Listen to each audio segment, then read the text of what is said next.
এইখানে দেখেন স্বাস্থ্যমন্ত্রী, তারপরে আমাদের স্বরাষ্ট্রমন্ত্রী, অনেক মন্ত্রী নাই, মন্ত্রীদের চেয়ার সব খালি। এ ব্যাপারে আপনার সহযোগিতা চাচ্ছি মাননীয় স্পিকার। বলার আগে যদি নিজের দিকে তাকায় বলতেন, সংসদ বিরোধী দলের নেতা এবং উপনেতা দুইজনের কেউই নাই। যাতে ঠিক মতো থাকে। আর পয়েন্ট অফ অর্ডার বলুন।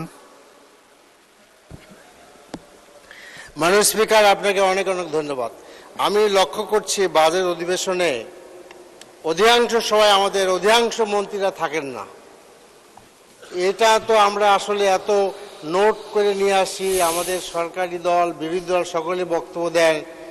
এইখানে দেখেন স্বাস্থ্যমন্ত্রী, তারপরে আমাদের স্বরাষ্ট্রমন্ত্রী, অনেক মন্ত্রী নাই, মন্ত্রীদের চেয়ার সব খালি। এ ব্যাপারে আপনার সহযোগিতা চাচ্ছি মাননীয় স্পিকার। ধন্যবাদ। ধন্যবাদ। অধিবেশন আমরা মাননীয় মন্ত্রীদের আরো উপস্থিতি দেখতে চাই। শুকর করেন যে অর্থমন্ত্রী অন্তত আছেন এখানে, কিন্তু অন্যান্য মন্ত্রীদেরকেও অনুরোধ জানাবেন সংসদ সদস্যদের পক্ষ থেকে। বাজেট সেশন গুরুত্বপূর্ণ সেশন, তারা থাকলে আমরা বাধিত হব। চিফ হুইপ বলেন। মাননীয় স্পিকার, বাস্তবতাটা হলো এই যে অনেকে রাষ্ট্রীয় কাজে বা বিভিন্ন কাজে ব্যস্ত থাকে, এটা ঠিকই। তবে সংসদে তাদের আসা উচিত, আসলে ভালো হয়। কিন্তু মাননীয় অর্থমন্ত্রী আগাগোড়া এখানে উপস্থিত আছেন, কারণ বাজেট সংক্রান্ত বিষয়ে সব বিষয়ে যে কথা বলা হয়, সকল কথা শেষ কথা গিয়ে অর্থমন্ত্রী বলবেন।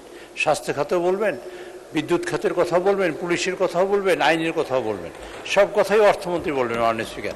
সে কারণে মাননীয় অর্থমন্ত্রী প্রেজেন্ট থাকেন, মাননীয় আমাদের মহাসচিব এবং এলজেডি মন্ত্রী মহোদয় তিনি সবসময় উপস্থিত থাকেন, অন্যান্য মন্ত্রীও থাকেন। তবে আমি আশা করব অন্যান্য যেসব মন্ত্রী এখানে উপস্থিত থাকেন না, তারা যেন উপস্থিত থাকেন এবং সংসদকে উপভোগ করেন, এবং বিরোধী দল না সরকারি দলের যেসব সদস্য যেসব কথা বলেন সেগুলো মনোযোগ সহকারে শুনেন এবং সেগুলো যেন সমস্যা সমাধানের ব্যাপারে তারা অগ্রগণী ভূমিকা পালন করেন। মাননীয় স্পিকার, আপনাকে ধন্যবাদ।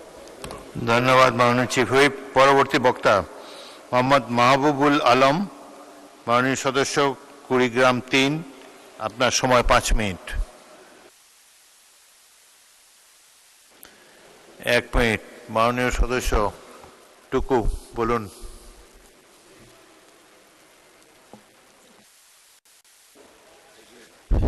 ধন্যবাদ মাননীয় স্পিকার।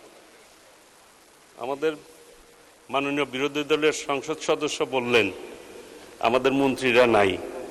ঠিক আছে, বলার আগে যদি নিজের দিকে তাকায় বলতেন, সংসদ বিরোধী দলের নেতা এবং উপনেতা দুইজনের কেউই নাই। যাতে ঠিক মতো থাকে। আর বসুন। ধন্যবাদ। ঠিক হবে আর কি। ধন্যবাদ মাননীয় স্পিকার।